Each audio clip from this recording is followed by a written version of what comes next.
The Fibber, McGee, and Molly Show.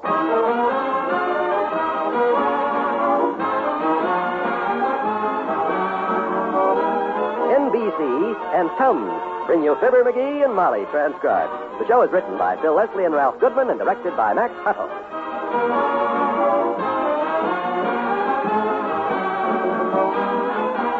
Fibber and Molly will be with you in a minute. This is Don Wilson with a message about don't wait.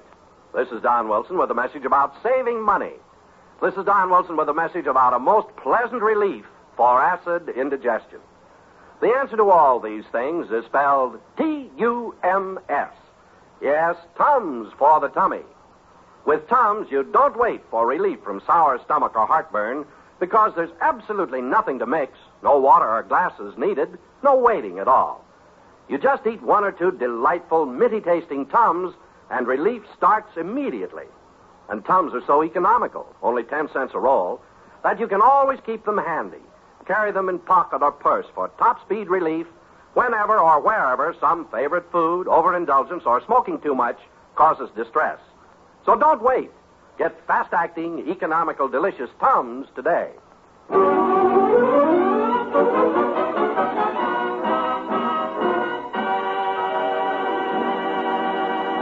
Mabel, McGee isn't... Hello? Oh, I thought we were cut off.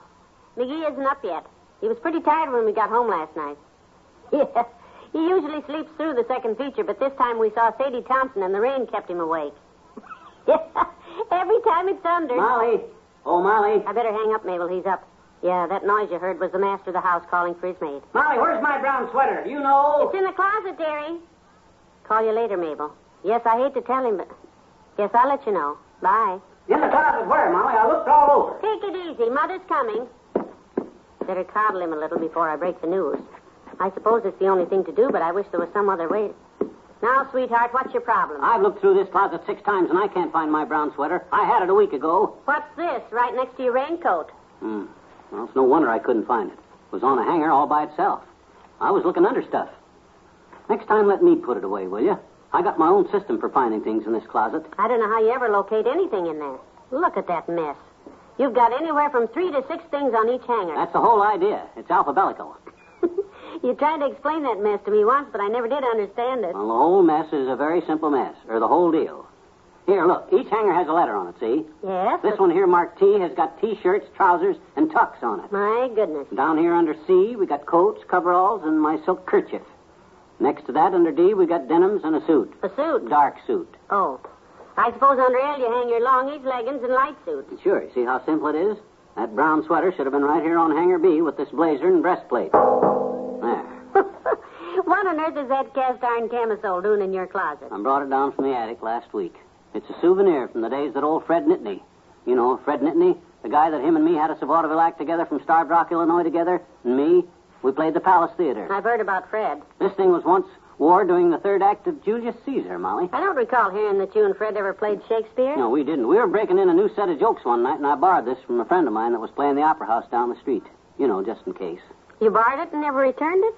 Well, I meant to, but after the show, we left town in such a hurry. You know, show business. You're always on the go. I know what you mean. Dearie, I've got to tell you something. Okay, fire away. Hand me my socks, will you? Here. Look, you remember that movie we went to last night? Remember it? Boy, I haven't seen it rain like that since the next day after I returned Doc Gamble's umbrella. Why'd you ask me? Well, on the way home... Oh, here's your shoes, dearie. Your hand is shaking, kiddo. What you so nervous about? Well, I don't quite know how to tell you this. I told Mabel Toops it wasn't going to be easy. Well, now, whatever's on your mind, you just tell old Dad. Come on, out with it. I ain't going to scold you. Well, what would you say if I told you I lost an earring on the way home? I'd say, so what? You got a bushel of earrings. But this is one from that set you gave me for our 10th anniversary with the nearly diamonds in it. Oh, my gosh, that one. Where'd you lose it? Well, I had it in the movie, and I had it in the car on the way home. And by a very simple process of illumination, you must have lost it coming up the front walk. That's easy. Did you take a look outside this morning? Yes, I did, but... You just haven't got the sharp, clear eye old Dad's got, Tootsie. I'll find it for you, don't you worry. But, McGee... Stop fretting. I'll find it. I won't quit looking till I do, and that's a promise. Scout's honor? Eagle Troop, and there's the sign. Good.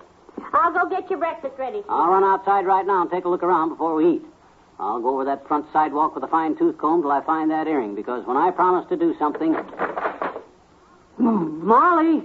Did you call me, dearie? Did you see what's out there? Yes, sweetheart.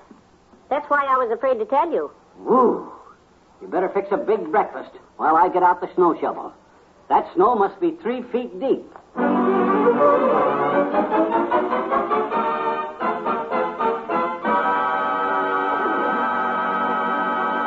There's more fun with the MCGees shortly.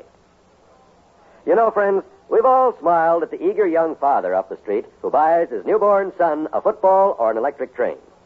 But it doesn't seem like more than a day or two until you see that young boy taking that train apart or booting that football up and down the street. Yes, time flies. Boys grow up. That's why it's never too soon to prepare for their future, whether it's footballs, electric trains, or money for college. And it's not too hard to understand why so many smart people are investing now in United States savings bonds. You can do it automatically every payday with a payroll savings plan. It's so painless you won't even miss the money that's deducted from your paycheck.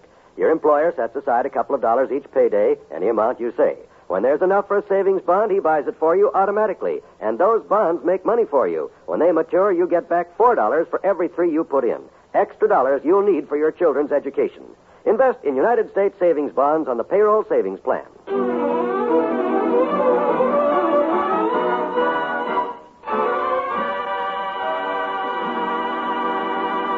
Here he comes back in again. That's the 3rd time in the last... Just a minute, dearie. Woo! Baby, it's cold outside. What took you so long? The door isn't locked. All you had to do is turn the knob. I can't bend my fingers. They're froze stiff, so I just pushed the bell with my elbow. I gotta come back in again for a few minutes to warm up. Stomp the snow off your feet. Oh, man. That wind's got a bite like Toops' dog. Help me get these mittens off a minute, will you? You poor dear. Whew, shoveling that snow is hard work. I don't know how anything so light can be so doggone heavy. That stuff comes down like a flock of feathers and lifts like a ton of lead. Certainly does dress up the town, though. Just look out there. Doesn't it look beautiful? From in here, Tootsie, it looks lovely, yes. But it looks entirely different from the long end of a snow shovel.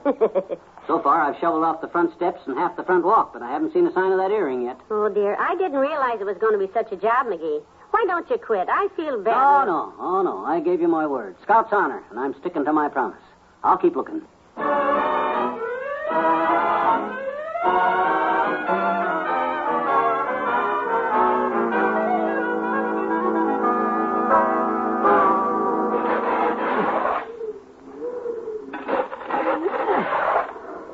Oh, boy, this is murder.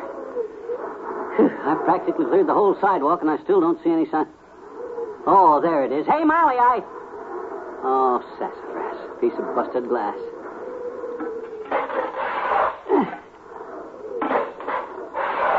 Hold it, MCGee. Don't move. I want to run home and get my camera. You shoveling snow. I got to have a picture of this. Oh, it's you, Fatso. In a hurry, I hope. Nope, got all afternoon. Why don't you go back to the office and get a white coat and a broom and rent yourself out as a snowman? I would if I had a carrot nose like yours. And boy, is that beak of yours red. Blink your eyes. I want to see if it goes on and off. Oh, you are so comical, Doctor. You're Bob Hope, Jack Benny, and Milton Berle all rolled into one, with 60 pounds left over. How did you ever get hooked into this snow goose? I didn't get hooked. I volunteered. A likely story. Molly lost one of her nearly diamond earrings last night, and I promised to find it for her. Find it in this snow? You can't even find your own name in the phone book. Well, this ain't easy work, Lard Bucket, but I ain't giving up. I promised Molly Scout's honor, Eagle Patrol, and I can't back out. Because a scout is trustworthy, loyal, helpful, friendly, courteous, kind, obedient, cheerful, thrifty, brave. And 40 years younger than you are. So go easy with that snow shovel, flab muscle. What do you mean, flab muscle? I'm solid as a rock. I'm fit, Fat. Sure you're fit. For the glue factory. I'll be a Boy Scout too, sonny boy.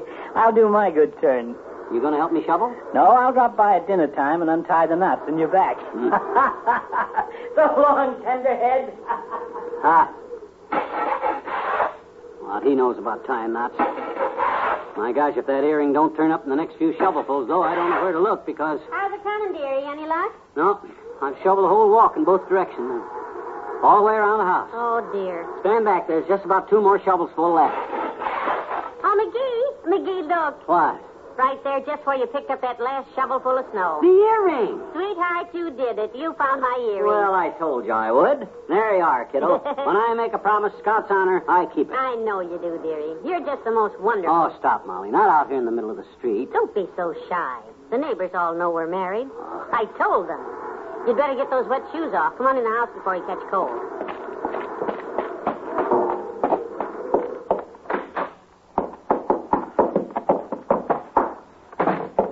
Boy, I'm bushed. Come on upstairs and take a nap. But hey, you know something? What? I not only found your earring for you, but I was the first guy on the whole block to clean the snow off his sidewalk. Look how neat it looks. Just wonderful. That ought to show some of them loudmouth neighbors that beefed to the city last year about my sidewalks just because I let it pile up a few weeks. I'm so proud of you. Call me when dinner's ready, Tootsie. Bless his heart. I'll make it up to him. I'll bake him a hot apple pie. I'll call Mabel. Hello, operator. Give me Wistful Vista 3892. Poor lad. Hello, Mabel. Yes, it worked like a charm. But I feel so guilty about it. No, I just dropped it into the last shovelful of snow and let him find it there. He's so proud of having the first clean sidewalks in the neighborhood, so that makes me feel better. No, Mort is still shoveling, is he? Better get your earring ready. Oh, aren't we awful?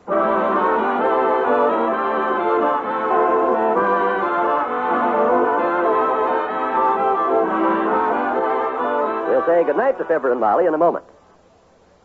Time just seems to be flying by as Christmas draws nearer. And there are only 8 shopping days left to buy that extra special gift for your wife or mother. Wondering what she'd really appreciate? Well, we'd like to suggest one of the new brightly colored kitchen radios now on display at your favorite store. When you stop to think about it, you'll realize that most women spend between 3 and 4 hours each and every day in their kitchen. So, what would be nicer and more appropriate than a kitchen radio to help the hours pass more swiftly and to brighten an otherwise dull day? Tomorrow, for sure, before the last-minute Christmas shopping crush becomes even greater, drop by your favorite store and look over the radios they have on display that will fit perfectly with your kitchen color scheme.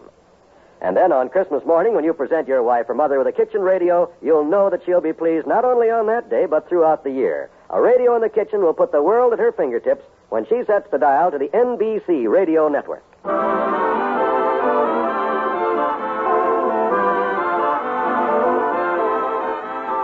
Hey, the next time we go to the movie, Molly, I'd like to see that compact picture. Compact picture? Mm-hmm. You know, compact little Sheba. Oh, no, McGee, that's awful. Yeah, well, I've been shoveling snow all day. I'm tired. Yes, you are. Good night. Good night, all.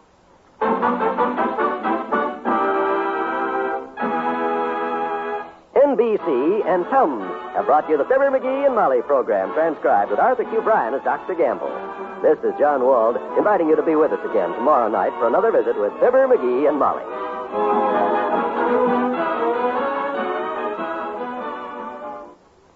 Let your kitchen radio fill your day with music on the NBC Radio Network.